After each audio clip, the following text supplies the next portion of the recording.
اللهم اجعلنا من أهل التوبة والإنابة والاستقامة على شريعة وراء طريقة بيضاء بجاه نبينا محمد صلى الله عليه وسلم والحمد لله رب العالمين. السلام عليكم ورحمة الله تعالى وبركاته. الحمد لله رب العالمين. صلى الله على سيدنا محمد وعلى آله وصحبه أجمعين. قال رب اشرح لي صدري ويسر لي أمري واحلل عقدة من لساني يفقهوا قولي واهدي قلبي وسدد لساني بحق سيدنا محمد صلى الله عليه وسلم. سبحانك لا علم لنا إلا ما علمتنا إنك أنت العليم الحكيم ولا حول ولا قوة إلا بالله العلي العظيم. نوينا تعلم وتعليم وتذكر وتذكير والنفع والانتفاع والإفادة والاستفادة والحث على التمسك بكتاب الله وسنة رسول الله صلى الله عليه وسلم ودعاء إلى الهدى والدلالة على الخير وابتغاء مرضاته وقربه وصلاح العاقبة مع اليسر والعافية والحمد لله رب العالمين. قال مصنف رحمه الله ونفعنا به وبعلومه وبعلومكم في الدارين. Kitab Jawi muka surat 19. Maka kata Syekh Suhaimi, dah, Rumi berapa? Rumi 9, 29.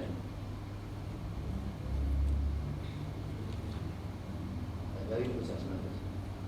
Maka kata Syekh Suhaimi rahimahullahu ta'ala, adalah segala yang mawjudan itu dengan nisbah besar kehendak kepada tempat dan kepada yang menjadikan dia itu terbahagi kepada 4 bahagian. Jadi kita masih lagi membahaskan sifat salbiyah yang keempat, iaitulah sifat qiyamuhu ta'ala binafsi. Sifat salbiyah yang keempat campur dengan sifat nafsiyah jadi 5 sifat.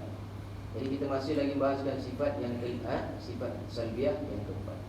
Qiyamuhu ta'ala binafsihi, maksudnya Allah Ta'ala tak memerlukan mahal, Allah Ta'ala tak memerlukan pada mukhassisin. Mahal maksudnya Allah Ta'ala tak memerlu kepada zat, kerana dia adalah zat. Allah Ta'ala tak perlu kepada, Allah Ta'ala tak perlu kepada yang menjadikan dia. Allah Ta'ala tak perlu kepada mukhassisin yang menjadikan dia. Jadi dua pembahasan, dua perkara yang kita fokuskan pada pembahasan qiyamuhu ta'ala binafsihi, bahawasanya Allah Ta'ala terkaya dia dengan zat dia sendiri. Maksudnya apa dia?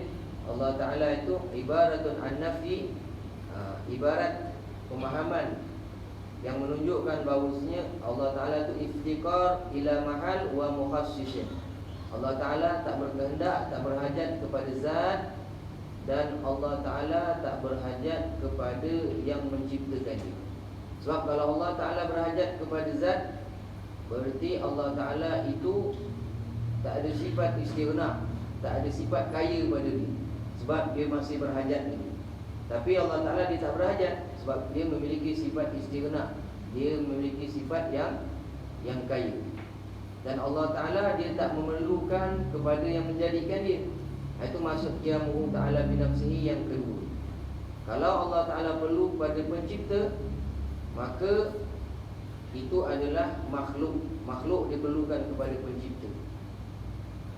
Jadi makhluk itu perlukan kepada pencipta, Allahumma salli ala sayyidina Muhammad, sementara pada Allah Ta'ala itu adalah perkara yang mustahil. Perkara yang mustahil. Jadi maksud qiyamuhu ta'ala binafsihi, berdiri Allah dengan zatnya sendiri, bukan maksudnya Allah Ta'ala tu lepas daripada duduk dia berdiri, lepas daripada baring dia berdiri, bukan maksud begitu. Tapi maksudnya Allah Ta'ala itu apa dia? Allah Ta'ala itu bersendirian, tak memerlu kepada mahal, iaitu zat, tak memerlukan kepada mukhassisin, iaitu pencipta. Itu maksud Allah Ta'ala qiyamuhu ta'ala binafsi. Jadi kita lanjutkan lagi. Maka kata Syekh Suhaimi rahimahullahu ta'ala, mudah-mudahan Allah Ta'ala memberikan kasih sayang atasnya, adalah segala yang maujudat. Apa maksud al-maujudat? Perkara yang maujudat ini maksudnya adalah perkara yang ada. Benda yang ada ni semua dengan nisbah besar kehendak kepada tempat. Jadi semua benda yang ada ni dia memerlukan kepada tempat dan kepada yang menjadikan dia itu. Jadi segala perkara yang wujud di atas alam ini selain daripada Allah Ta'ala memerlukan kepada tempat dan memerlukan kepada penciptanya. Pada perkara ini, yang ada ini terbahagi kepada 4 bahagian. Jadi dia terbahagi pada 4 bahagian. Ini kesimpulan bagi sifat qiyamuhu ta'ala bi nafsihi. Yang pertama, terkaya daripada tempat berdiri. Apa maksud tempat berdiri? Terkaya daripada zat. Terkaya daripada zat, itu tempat berdiri. Dan daripada yang menjadikan dia, iaitu zat Allah Ta'ala. Jadi yang pertama, dia terkaya daripada tempat berdiri, iaitu zat. Dan daripada yang menjadikan dia, iaitu zat Allah Ta'ala. Jadi kat sini nak kena perlahan-perlahan balik. Nak kena perlahan-perlahan. Kalau tidak nanti tuan-tuan ingat saya buat pertunjukan. Buat pertunjukan. Apa maksud dia? Tuan-tuan tengok dia tak faham apa pun. Jadi nak kena perlahan-perlahan biar kita faham. Jadi yang pertama tu tadi dia kata apa? Allah yang pertama terkaya daripada tempat berdiri dan daripada yang menjadikan dia, iaitu zat Allah Ta'ala. Maksudnya apa? Dia tak memerlukan zat dan tak memerlukan sifat. Siapa yang tak perlukan zat, siapa yang tak perlukan sifat, iaitulah zat Allah Ta'ala. Jadi Allah Ta'ala dia tak berkehendak kepada zat. Dia tak berkehendak kepada zat. Untuk apa? Untuk menempatkan dirinya, untuk menempatkan zatnya. Dan Allah Ta'ala pun tak berkehendak kepada yang menjadikan dia. Kalau macam kita berkehendak, setiap jirim berkehendak kepada ruang, tempat. Tapi Allah Ta'ala dia tak berkehendak kepada tempat, dan dia tak berkehendak kepada zat, dan dia tak berkehendak kepada yang menjadikan dia. Jadi dekat sini Allah Ta'ala tak memerlukan mahal. Apa mahal? Zat. Itu istilah tauhid dia, mahal. Dan yang kedua, berkehendak kepada tempat. Yang tadi Allah Ta'ala yang pertama tak berkehendak kepada zat, tak berkehendak kepada pencipta. Yang kedua, dia berkehendak kepada tempat berdiri. Dia berkehendak kepada zat dan kepada yang menjadikan dia. Dan dia berkehendak kepada yang menjadikan dia, iaitu segala arat. Arat ini sifatlah. Tapi kalau arat ini untuk makhluk, untuk Allah Ta'ala sifat, untuk Allah Ta'ala zat, untuk kita arat, untuk kita jirim, untuk makhluk jirim, untuk makhluk arat. Sifat juga maksud dia. Tapi dia pakai istilah arat. Ini kalau kat istilah tauhid ini dia susah dekat istilah saja. Tapi kalau kita selalu baca, kita nampaklah dia punya istilah Allahumma salli ala sayyidina Muhammad. Macam kita kalau selalu mengaji, pengajian mutajwid ke apa kan? Pengajian mutajwid dia ada nama-nama dia kan, hukum-hukum dia. Bila nun mati bertemu dengan hamzah, ha, ain, ghain, kha, ha, apa hukum dia? Iza khalqi, bertemu dengan huruf. Bila berjumpa dengan tiap-tiap nun mati, berjumpa dengan lam, apa hukum dia? Ila guna. Itu istilah saja. Istilah saja.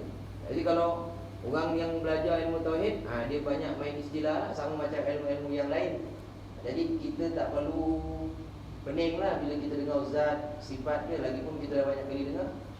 Kita dengar istilah arat ke, jirim ke, itu biasalah kita dengar.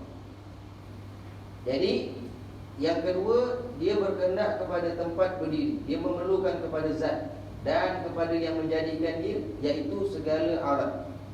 Jadi arat ini sifatlah. Jadi sifat ni benda yang baharulah. Maksudnya benda ni benda yang baharulah. Kalau dia berkehendak kepada zat, berkehendak kepada pencipta, dan Ini maksud dia benda yang baru. Sementara Allah tak perlu zat. Sebab dia adalah zat. Yang perlu zat siapa dia? Yang perlu zat adalah sifat. Sifat yang memerlukan zat. Pasal sifat dia tak boleh duduk seorang-seorang. Manis, kalau dia tak duduk dengan gula, dia duduk dengan siapa? Dengan saya ada juga manis tu. Dengan gula pun dia duduk juga. Masam, kalau dia tak duduk dengan saya, dia duduk dengan tuan-tuan. Maksudnya itu sifat lah tu. Itu sifat.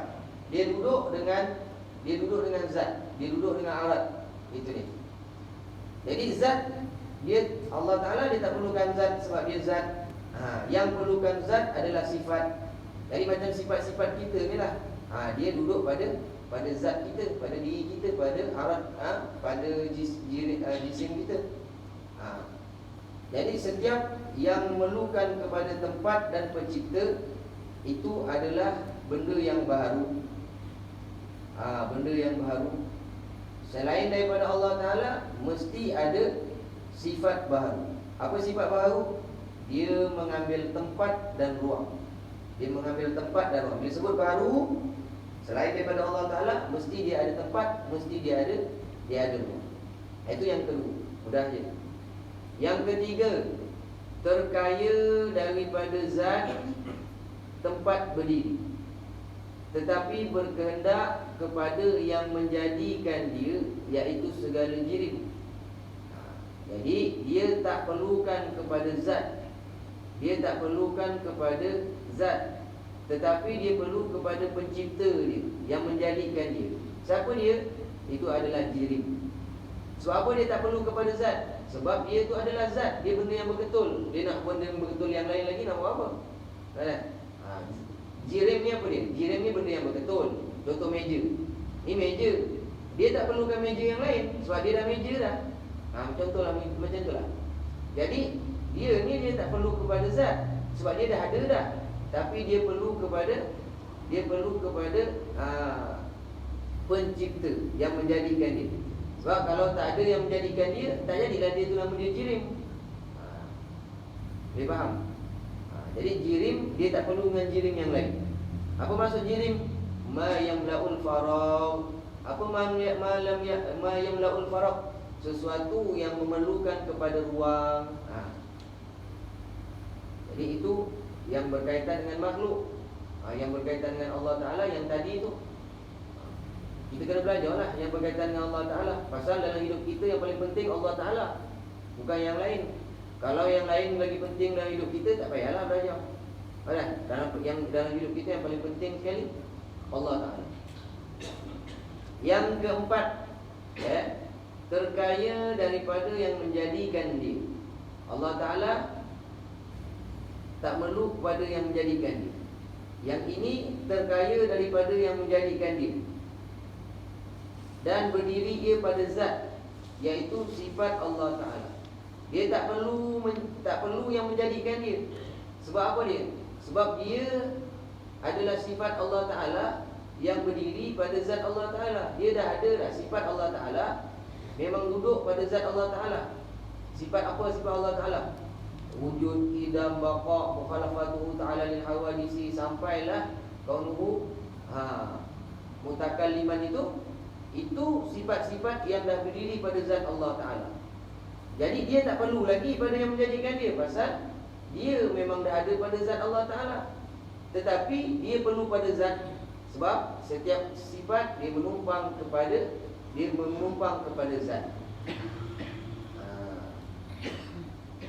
Boleh faham tak? Terkaya daripada yang menjadikan dia, dan berdiri dia pada zat Allah Ta'ala. Maksudnya dia memerlukan kepada zat, tapi dia tak perlu kepada pencipta. Pasal sifat Allah Ta'ala ni semua qadim belaka, sedia azali, sedia ada azali. Dia ada dengan Allah Ta'ala, tapi dia berdiri pada zat Allah Ta'ala. Dia perlukan pada zat, tapi dia tak perlukan pada sifat. Jadi Allahumma salli ala sayyidina Muhammad. Nah, ini kesimpulan bagi sifat qiyamuhu ta'ala binafsihi.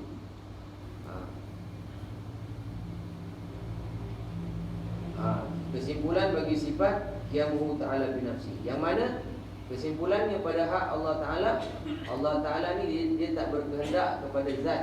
Sebab Allah Ta'ala itu adalah zat. Yang berkehendak kepada zat adalah sifat. Dan Allah Ta'ala dia tak memerlu kepada pencipta. Itu saja. Selain daripada Allah Ta'ala, iaitu jirim diperlukan kepada pencipta. Arat diperlukan kepada tempat berdiri, iaitu zat dan pencipta juga. Sementara Allah Ta'ala, sifat Allah dia perlu kepada zat. Tapi dia tak perlu kepada pencipta, sebab dia dah ada. Dan zat Allah Ta'ala dia tak memerlu kepada zat dan pencipta. Boleh faham? Dan jadi itu qiyamuhu ta'ala binafsi. Jadi kita masuk lagi Allahumma salli ala sayyidina Muhammad, sifat yang keenam, wahdaniyah terus. Jadi yang kalau rasa-rasa tak faham, kita bersabarlah. Kita sabar, kita teruskan belajar. Pasal al-ajru daripada dita'ab. Pahala itu sesuai dengan keletihan kita. Kalau kita jadi letih bangun malam buat ibadat, dapat pahala banyak. Kalau kita letih belajar, tak faham kita belajar, dapat pahala banyak. Tapi kalau tak ada keletihan sama sekali dengan ibadat tak ada letih sama sekali, belajar tak ada letih sama sekali, tak ada jalan susah sama sekali, maka itulah dia kadar ni. Tak adalah kita Allahumma salli ala sayyidina Muhammad, tak adalah kita dapat apa-apa. Jadi itu ukuran tu. Jadi kita masuk kepada sifat yang keenam, iaitulah sifat wahdaniyah. Al-wahdaniyah.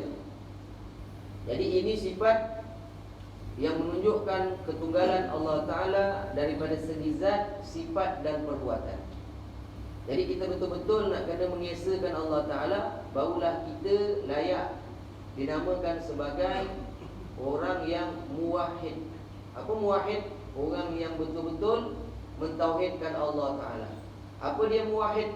Orang yang betul-betul mentauhidkan Allah Ta'ala, menunggalkan Allah Ta'ala, yang bebas daripada syirik. Itu yang paling penting sekali.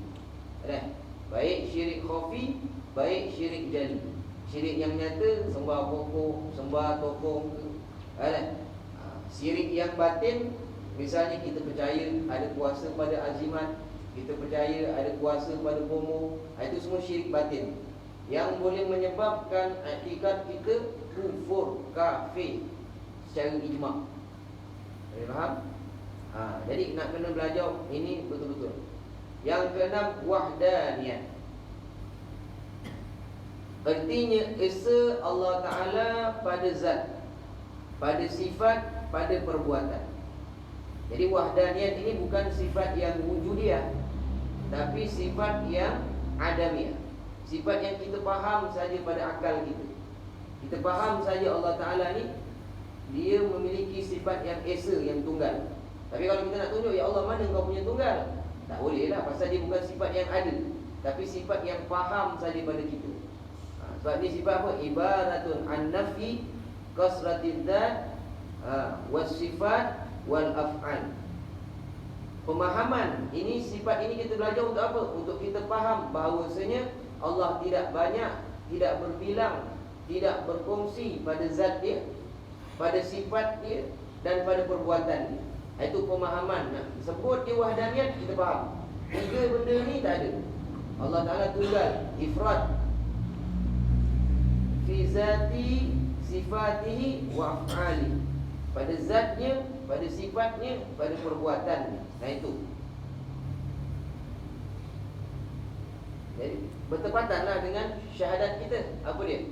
Asyhadu an la ilaha illallah. Aku naik saksi bahawa tiada Tuhan yang disembah melainkan Allah. Allah Ta'ala semata-mata Tuhan kita. Jadi dia yang maha tunggal, dia yang esa. Lawan daripadanya apa dia? Lawan daripada sifat tunggal, lawan daripada sifat esa adalah ta'addud, berbilang-bilang.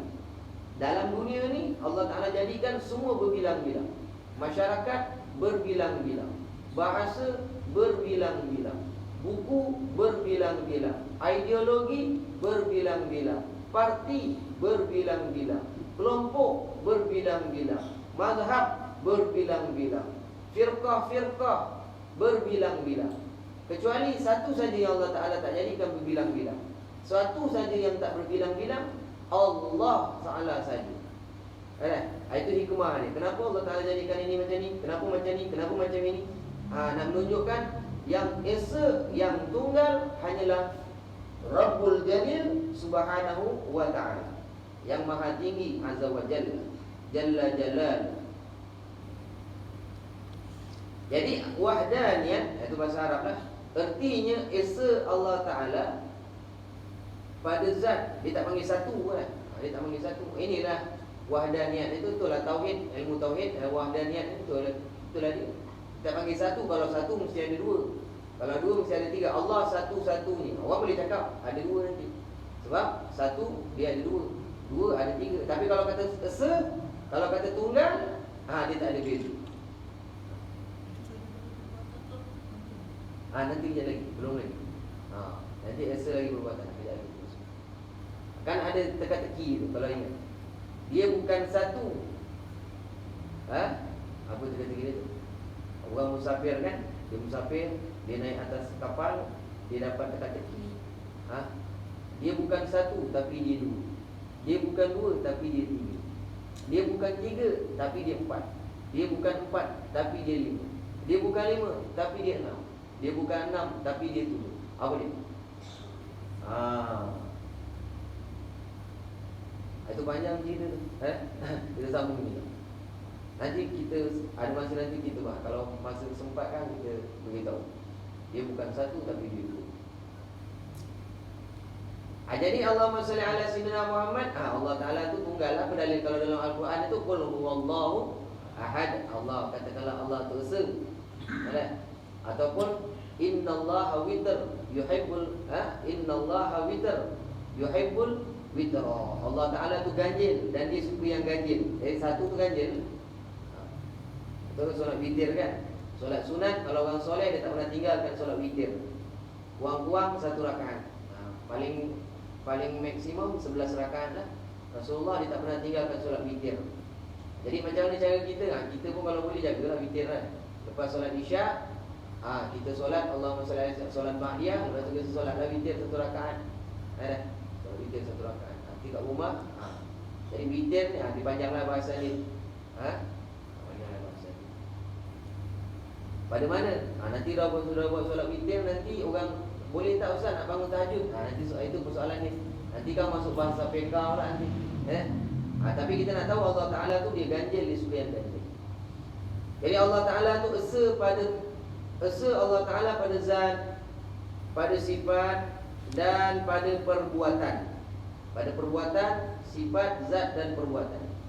Maka hakikatnya, makna sebenar-benarnya adalah ibarat daripada menafikan, adalah istilah ataupun ibarat ataupun satu kepahaman daripada menafikan. Apa nak nafikan apa dia? Daripada menolak, berbilang pada zat, pada sifat, pada perbuatan Allah Ta'ala. Nak beritahu Allah Ta'ala ini yakuna wahdan, esa, tidak berbilang-bilang, tidak tidak berbilang-bilang daripada segi zat, sifat dan perbuatan. Itu maksud daripada wahdaniyah. Sama ada bilangan yang muttasil bersambung ataupun bilangan yang munfasil bercerai. Jadi ini istilah ilmu usuluddin. Kalau muttasil munfasil, kalau kita mengaji ilmu bahasa Arab pun ada juga dhamir muttasil, dhamir munfasil. Kalau kita mengaji ilmu hadis pun ada juga hadis muttasil yang bersambung sanad dia sampai kepada Rasulullah, dengan hadis yang munqati', yang terputus. Dia tak panggil muttasil, dia panggil dia tak panggil munfasil, dia panggil munqati'. Kalau hadis. Kalau kita belajar ilmu tajwid pun ada juga istilah ni. Mad wajib muttasil, mad jaiz munfasil. Tiap-tiap huruf mad. Apa huruf mad? Alif, waw, ya. Bertemu dengan huruf hamzah dalam satu kalimat, maka hukumnya mad wajib muttasil. wajib panjang. Bila jumpa dengan huruf mat, apa mat? Awi. Awi. Kan? Awi itu awi penyanyi. Ini awi lain. Huruf mat alif waw ya itu. Bertemu dengan huruf hamzah dalam satu kalimat, maka hukumnya mat wajib muttasil. Mat wajib muttasil, wajib dipanjang. Contoh dia apa? Ya ayyuhalladzina kafaru. Ya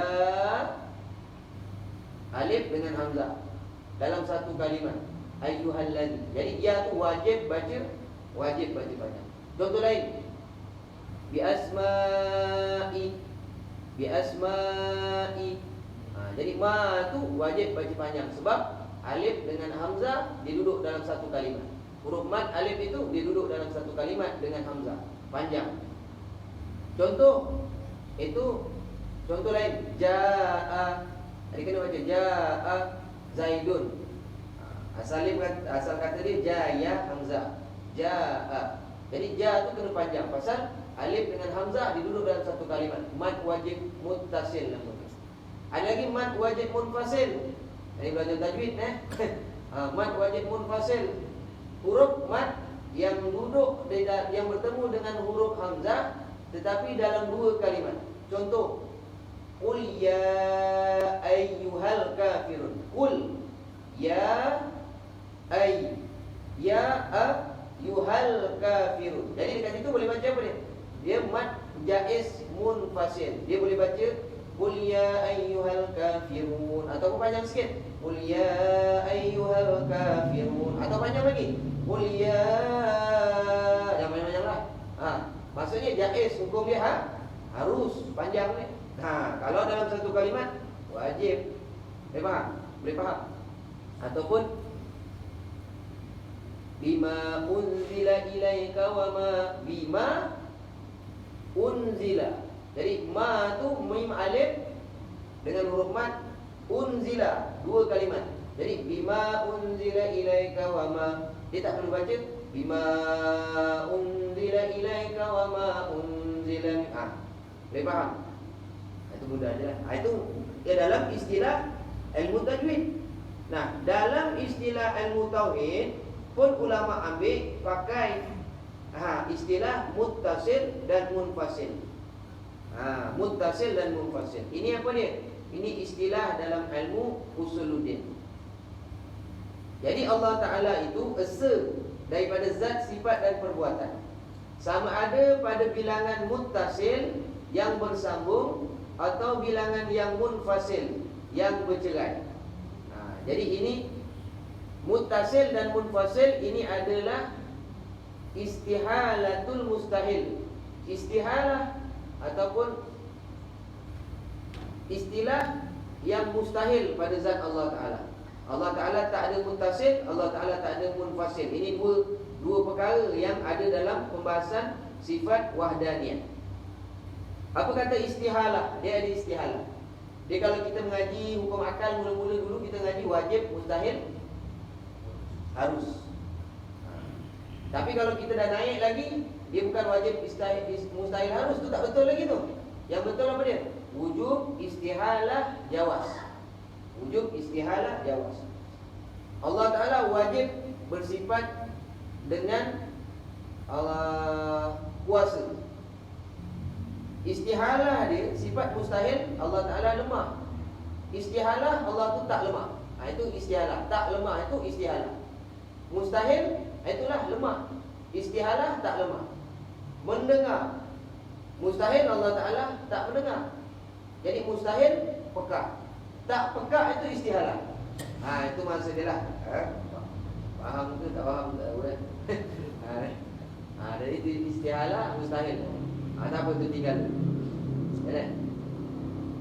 Jadi sama ada pada yang benda bilangan yang muttasil yang berhubung atau bersambung, atau bilangan yang munfasil yang bercerai. Macam ilmu tauhid lah, macam tajwid tadilah. Di dalam satu kalimat dia berhubung, dia dalam dua kalimat dia bercerai.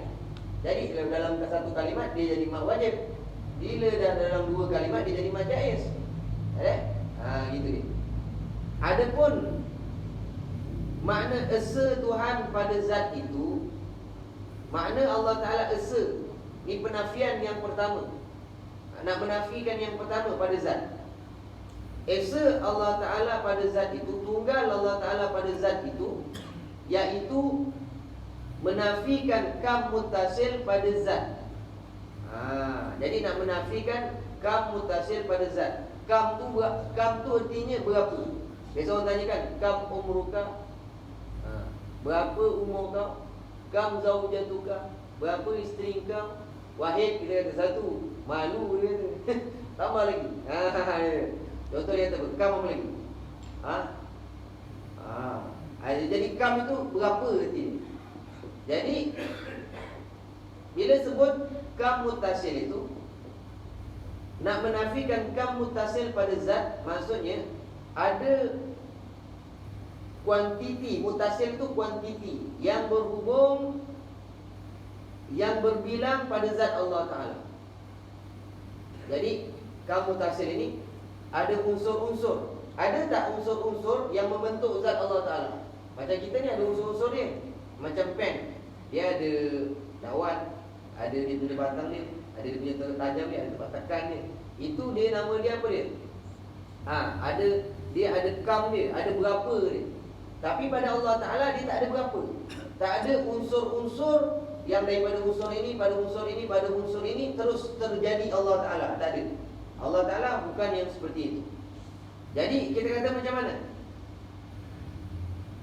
Adapun makna esa Tuhan pada zat itu, tunggal Allah Ta'ala daripada segi zat itu, maksud dia menafikan kam mutasil pada zat, iaitu menafikan bilangan yang berhubung pada zat.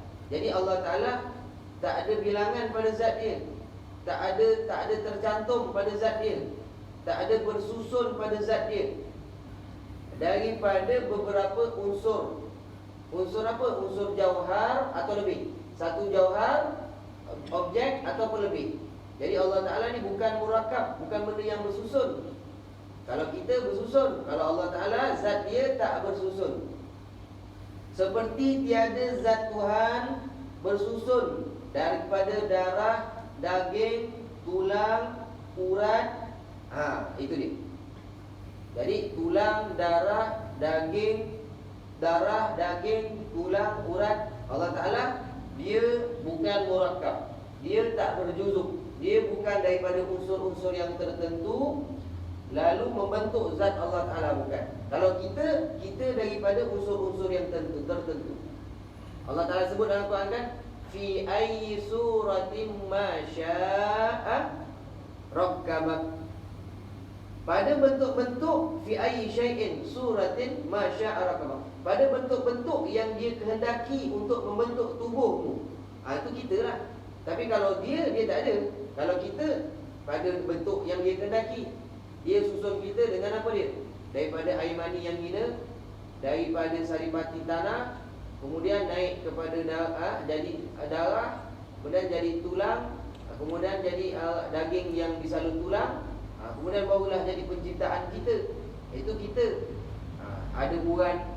Jadi kata ulama apa dia? Urat-urat kita ni kalau disambung, urat kecil sampai urat besar, disambung panjang dia, berapa panjang agak-agak? 2,5 bumi. Dia boleh buat keliling 2,5 bumi. Tak percaya, balik uraikan urat-urat tuan-tuan semua. Itu kata ulama lah. Jadi itu dia. Maksudnya apa dia? Allah Ta'ala punya kejadian penciptaan itu sangat luar biasa, ajib. Jadi Allah Ta'ala dia tak ada kam muttasil pada zat dia. Faham tak? Dan menafikan kam munfasil pada zat. Menafikan kam munfasil pada zat, iaitu menafikan bilangan yang bercerai pada zat Tuhan. Seperti tiada zat yang lain menyamai seperti zat Allah Ta'ala. Ada itu. Maksud kam munfasil, ada zat yang lain macam zat Allah Ta'ala, itu tak ada. Tak ada yang serupa dengan zat Allah Ta'ala. Selesai. Pada zat kam muttasil dan munfasil. Kemudian tengok lagi penafian yang kedua. Tadi penafian yang pertama ada 2 kam. Ni penafian yang kedua ada 2 kam lagi. Makna esa Tuhan pada sifat, iaitu menafikan kam muttasil pada sifat. Makna esa tunggal Allah Tuhan pada sifat, iaitu menafikan kam muttasil pada sifat, iaitu menafikan bilangan yang berhubung pada sifat ini. Jadi menafikan bilangan yang berhubung pada sifat Allah Ta'ala. Jadi Allah Ta'ala dia tak berbilang-bilang pada sifat dia. Allah Ta'ala tak ada dua kudrat, dia tak ada dua iradat. Misalnya Allah Ta'ala jadikan langit dengan kudrat yang lain, dia jadikan bumi pakai kudrat dia yang lain pula, dia jadikan laut pakai kudrat yang lain pula. Itu tak ada pada Allah Ta'ala. Allah Ta'ala dia tunggal pada kudrat dia, pada kuasa dia. Kuasa Allah Ta'ala saja yang memberi taksir, yang memberi bekas. Adapun kuasa kita tak ada memberi bekas. Ilmu pada Allah Ta'ala itu tunggal, satu saja. Tak ada ilmu ini, ilmu itu. Kalau makhluk dia ada ilmu, ada dua. Ada ilmu jalan kasbi, ada ilmu jalan wahbi. Bukan wahabi. Wahabi tu nak buat apa? Ilmu jalan kasbi, ilmu jalan usaha, mudarasah. Saya bila mengajar, ayah-ayah dengar, semak. Betul tak saya ini ngulang kaji. Itu nama dia ilmu kasbi. Ilmu wahbi, ilmu yang Allah Ta'ala bagi. Ilmu yang Allah Ta'ala bagi atas ketakwaan yang kita berikan pada dia. Perkhidmatan yang kita bagi, Allah Ta'ala bagi wahbi, pemberian dia. Itu dia panggil, nama lain dia panggil ilmu laduni. Ilmu laduni. Misalnya saya ada satu orang kawan, dia mengaji 2 bulan saja. Lepas tu dia jadi alim, alim. Dia daripada Palembang, dia pergi dekat Jakarta. Nama dia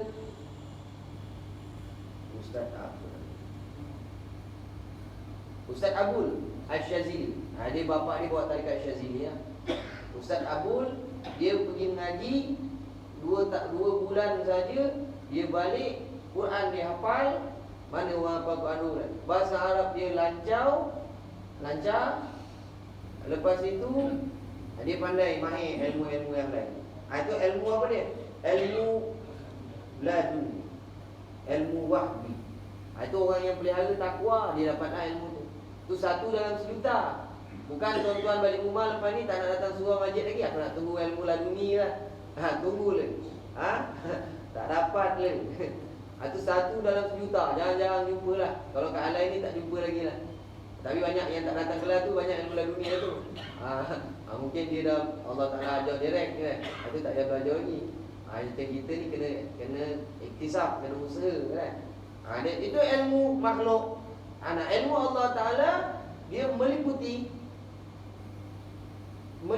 ilmu Allah Ta'ala. Dia tahu apa yang kita cakap secara rahsia ataupun secara nyata. Sifat berkuasa Allah Ta'ala meliputi Allah Ta'ala boleh menghidup dan boleh mematikan. Sifat kuasa makhluk dia tak berdaya. Kalau makhluk itu betul-betul berkuasa, apa yang dia buat pertama sekali? Dia nak tua lah. Dia tak nak tua kan? Maksudnya ayah-ayah tak berkuasa lah. Kalau berkuasa, dia tak nak apa lagi? Mesti dia tak nak sakit. Dia pun tak sakit. Jadi kalau orang datang kat Bomo tu bodoh tak? Dia datang kat Bomo, saya ni ada sakit lah besok datang balik lah. Bomo tu kata apa? Besok datang balik. Saya tak sihat ni hari. Bomo pun tak sihat. Jadi Bomo pun Bomo tolong ni. Itu jadi Bomo tolong ni. Bomo pun tak ada kuasa, datang kat Bomo nak buat apa? Ni gitu ni. Jadi kuasa Allah Ta'ala sajalah yang betul-betul berkuasa. Allahumma salli ala sayyidina Muhammad. Hidup Allah Ta'ala hidup yang tak akan mati selama-lamanya. Hidup kita akan mengalami kematian. Suka tak suka, nak tak nak, dia akan ambil kita. Jadi pada Allah Ta'ala tak ada kam muttasil pada sifat dia tak ada. Kalau Allah Ta'ala ciptakan apa dia? Pisau memotong, nasi bagi kenyang, obat bagi hilang sakit kepala. Itu semua atas izin Allah. Kalau kita kata makan obat sakit kepala, banyak orang yang makan obat, dia mati. Apa ubat dia makan tu? Ubat dada. steam dada. Ada yang tak makan obat, dia sihat. Dah. Maksudnya jangan syirikkan Allah Ta'ala dengan Allahumma salli ala sayyidina Muhammad selain daripada kuasa Allah Ta'ala. Kita ambil gaji, kita potong pokok. Kita kata sebab nasib baik ada gaji. Itu semua atas izin Allah Ta'ala. Atas jalan apa dia? Atas jalan adat. Ada? Banyak kan kisah-kisah ilmu Allah Ta'ala. Luas. Nabi Musa alaihissalam dia jalan satu kapal dengan Nabi Khidir alaihissalam. Duduk satu kapal, tiba-tiba duduk, ada satu burung duduk dekat atas dia punya perahu tu. Atas dia apa nama? Kalau perahu tu kan? Lunas. Tak kisahlah. Lunas saya ingat dulu apa tu? Almarhum Imam Bakar. Dia banyak sebut Mu'anas. Mu'anas punya orang kata. Jadi burung itu dia duduk dekat atas itu. Jadi Allahumma salli ala sayyidina Muhammad. Dia pun apa dia? Dia burung itu makan, minum air laut sekenyang-kenyangnya. Tiba-tiba lepas dia minum, dia naik balik dekat atas tunas tu tadi. Lepas tu keluar jatuh setetes air daripada paruh dia. Dia kata apa? Kata Nabi Khidir, inilah ibarat ilmu manusia. Yang ilmu Allah Ta'ala itu seluas lautan. Jadi sakit ke apa ke, itu semua Allah Ta'ala kan. Dulu saya dekat masjid ni, dulu dia gajin tampal apa ni? Perkataan hadis-hadis. Dulu kat masjid ni, dulu. Sekarang dah tak ada, semua dah hafal hadis. Jadi ada hadis, saya hafal masa saya sekolah rendah dulu. Masa tu guru besar saya sekolah SAM, apa nama? Sekolah rendah Arab, SRA. Masa tu guru besar saya pun dah lupa lah. Jadi ada hadis dia tulis apa? Likulli da'un dawa ilal maut. Setiap penyakit ada ubat dia kecuali mati. Jadi Allah Ta'ala bila kita sakit, dia suruh kita cari obat. Sebab pada obat dia bagi izin untuk sembuh. Tapi hakikat yang bagi sembuh siapa? Allah Ta'ala. Sekarang dah tak ada dah. Hadis itu pun dah luput dari ditelan dengan jin tanam. Dah tahulah. Gitu dia. Jadi kudrat Allah Ta'ala dia tak berbilang-bilang. Iaitu tidak sekali-kali bagi Allah Ta'ala pada satu-satu jenis sifatnya dua sifat seperti dua kudrat, dan menafikan kam munfasil pada sifat, iaitu menafikan bilangan-bilangan yang bercerai pada sifat, iaitu tidak ada sifat yang lain menyamai sebagaimana sifat Tuhan. Dan itu maksudnya apa dia? Ada lain zat yang seumpama yang memiliki sifat macam Allah Ta'ala. Ada jenis yang lain yang memiliki sifat kuasa macam Allah Ta'ala. Itu tak ada. Adapun kalau Dajjal itu semua apa dia? Izin Allah Ta'ala. Atas izin Allah Ta'ala. Nak jadikan kisah hidup ini dalam hidup kita ni, daripada kita hidup, kehidupan, kelahiran, kehidupan, lepas tu kita mengalami kematian. Jadi plot kisah dalam kehidupan kita semua direkam dalam Al-Quran. Adanya namanya Dajjal, nanti itu semua kita akan jumpa. Satu-satu kita akan jumpa. Jadi itu semua Allah Ta'ala punya kerangka kerja. Bukan maksudnya Dajjal lagi berkuasa daripada Allah Ta'ala, bukan. Jadi tak ada satu sifat yang lain menyamai sebagaimana sifat Tuhan. Habis. Jadi Allahumma salli ala sayyidina Muhammad, ini penafian yang kedua. Masuk lagi penafian yang ketiga. Esa Tuhan pada perbuatan. Esa Tuhan pada perbuatan. Fi'il kalau kita panggil fi'il, iaitu menafikan kam munfasil pada perbuatan. Jadi dia tak ada muntasil, dia cuma kam munfasil saja pada perbuatan Allah Ta'ala. Dia cuma kam munfasil saja, dia tak ada kam muntasil. Pada zat ada muttasil, ada munfasil. Pada sifat ada muttasil, ada munfasil. Pada perbuatan hanya ada kam munfasil saja. Jadi kalau dalam ilmu tauhid dia ada 5 kam. 5 kam ataupun ada 5 berapa? Kam tu berapalah? Ada 5. Jadi esa Tuhan pada perbuatan itu menafikan kam munfasil pada perbuatan. Tak ada sesiapa pun yang terlibat dengan perbuatan Allah Ta'ala. Perbuatan Allah Ta'ala hanyalah perbuatan dia sahaja. Menafikan bilangan yang bercerai pada perbuatan. Ada bilangan-bilangan yang bercerai daripada perbuatan-perbuatan Allah Ta'ala, iaitu tidak ada perbuatan yang lain menyamai seperti perbuatan Tuhan. Tak ada perbuatan yang lain yang sama macam perbuatan Tuhan.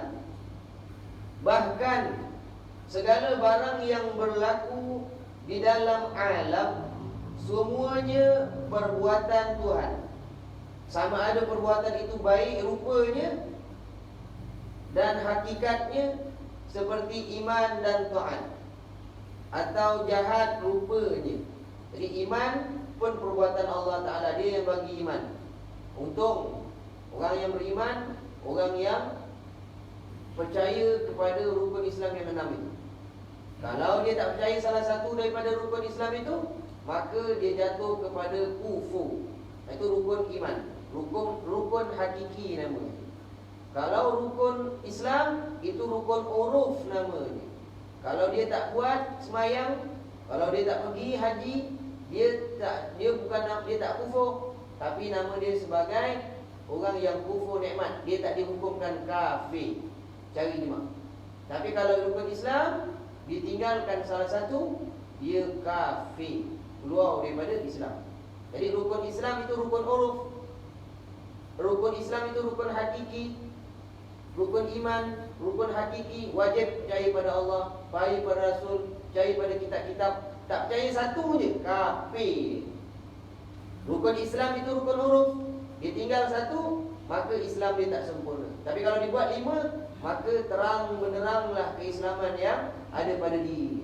Dia syahadat, dia solat, dia puasa, dia zakat, dia tunaikan haji, maka jelas Islam dia, tak boleh kita nafikan lagi.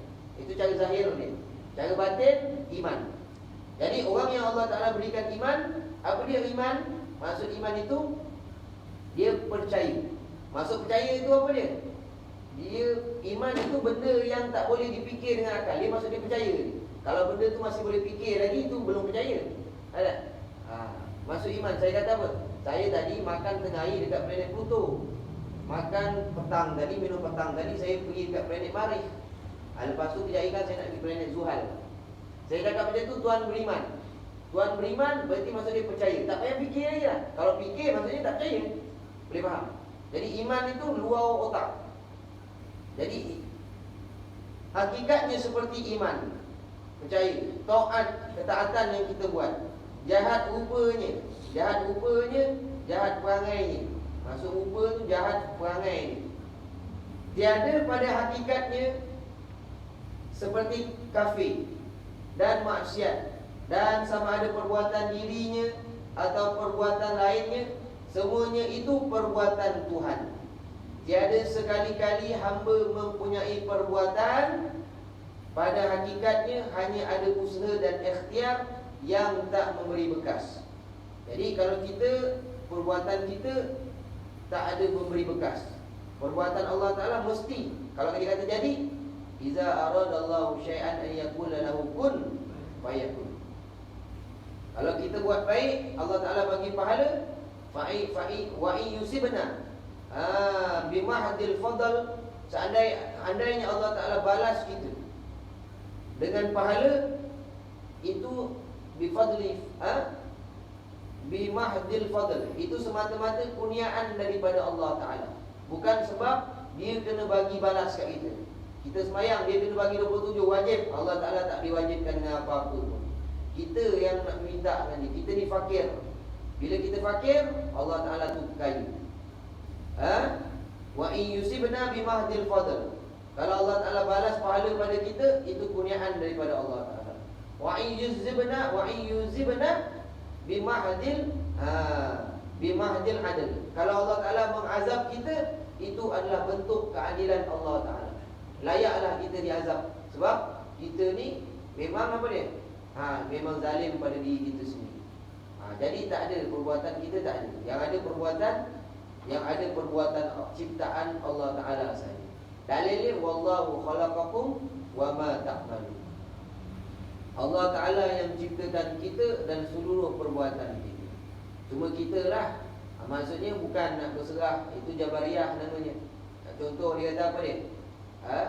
Ini semua dah takdir ketentuan Allah. Saya kahwin dengan isteri saya satu lagi, di depan Kaabah. Ada etikat Jabariyah. Ketentuan Allah Ta'ala. Lepas tu yang kahwin tak depan Kaabah diceraikan. Itu etikat Jabariyah. Sebab apa dia? Sebab dia balakkan pada Allah Ta'ala. Benda ni semua kena ada usaha, ada ikhtiar. Tak boleh kita nak berserah diri 100% pada Allah Ta'ala. Tak makan, tak minum, duduk dalam bilik. Sebab Allah Ta'ala yang bagi kenyang. Boleh jadi dia kenyang. Dia kena usaha, kena ikhtiar. Nah, kecuali kalau dia memang orang yang muttaqin, orang yang soleh. Ada satu kisah para ulama kan, dia kata Allah Ta'ala yang bagi makan, bukan orang lain. Jadi dia pun berkurung dalam bilik dia, dia lari bilik dia. Dia orang bertakwa, dia ahli ibadat. Jadi sekejap lagi anak murid dia datang rumah. Anak murid dia datang rumah, anak murid dia bagi makan, dia tak makan. Anak murid dia datang lagi sekali, tengok dia tak makan, anak murid dia suap anak murid dia tu. Itu dia kata ni perbuatan Allah Ta'ala. Betul aku yakin memang makan Allah Ta'ala yang bagi makan. Sebab aku tak nak makan. Sebab aku memang tak nak makan. Cuba tuan-tuan buat. Mati katak balik kan. Tak ada siapa nak datang. Lagi kita punya jiran-jiran ni jenis nafsi-nafsi kan. Kalau jiran-jiran dulu dia lain. Nampak tuang kawan dia tak keluar rumah, dia datang. Apa khabar woi? Sihat ke? Buat apa? Dia dulu. Orang sekarang tak ada datang kau, tak nampak muka kau ni bagus dia. Ini. Walhasil, apakala dikata wajib bagi Tuhan bersifat wahdaniyat, bila kata Allah Ta'ala bersifat dengan wahdaniyat, hasil, kesimpulannya. Walhasil itu apa dia? Kesimpulan dia lah. Apabila dikatakan wajib bagi Tuhan bersifat wahdaniyat, wajibnya apa? Ma la yatawasawwaru fi aqli adam. Tak tergambar pada akal kita. Tak ada Allah Ta'ala tak bersifat dengan wahdaniyat. Itu tak ada. Mesti. Maka ternafilah kam-kam yang 5 itu. Ternafilah kam-kam yang 5 itu, iaitu ternafi kam muttasil dan munfasil pada zat, kam muttasil dan munfasil pada sifat, dan kam munfasil pada perbuatan. Habis. Maka dengan kenyataan yang di atas ini, zahirlah tiada zat yang lain, sifat yang lain, dan perbuatan yang lain menyamai dengan zat, sifat dan perbuatan Tuhan. Yang demikian tertolaklah segala kepercayaan yang membawa kepada menyekutukan Tuhan. Tertolak. Tertolak. Sebab kalau Allah Ta'ala ni dia berbilang-bilang, tak jadi alam ini. Tak jadilah alam syahadah ini. Pasal Tuhan dia bergaduh. Siapa nak jadikan, siapa nak buat. Tapi orang-orang selain daripada Islam lah, Tuhan dia banyak. Tak, kuil ini muka lain, kuil sana muka lain lagi. Bila Tuhan dia siap, kadang seminggu dia buat, lepas tu dia sembah hari tu. Bagaimana yang berlaku di sisi satu bangsa di dalam dunia ini, ada mempunyai adat dan kepercayaan yang karut, sehingga membawa rosak imannya. Sebab apa rosak iman dia? Kerana kepercayaannya itu membawa menyekutukan Tuhan dengan yang lainnya. Disekutukan Tuhan dengan yang lainnya pada agama yang lain. Maka perkara yang seperti ini masih banyak pada masa ini, dan banyak pula yang melakukan dia dengan tidak sedar akan mudaratnya, merosakkan iman kepada Tuhan. Maka di sini disebutkan sebahagiannya daripada daripadanya supaya dapat diketahui kesalahan yang dilakukan oleh adat. Jadi itu ada ancak upacara harimau. Wallahu taala alam. Begitulah. A'udzubillahi minasyaitonir rajim. Bismillahirrahmanirrahim. Allahumma shalli ala sayyidina Muhammad wa ala ali sayyidina Muhammad kama shallaita ala sayyidina Ibrahim wa ala ali sayyidina Ibrahim. Barik ala sayyidina Muhammad wa ala sayyidina Muhammad kama barakta ala sayyidina Ibrahim wa ala sayyidina Ibrahim fil alamin innaka Hamidum Majid. Allahumma iftah alaina miftuhal arifin waj'alna min al-'alamin 'alamin innaka na'budu wa iyyaka nasta'in. Sallallahu ala sayyidina Muhammad wa ala alihi wa sahbihi wa sallam. Walhamdulillahi rabbil alamin.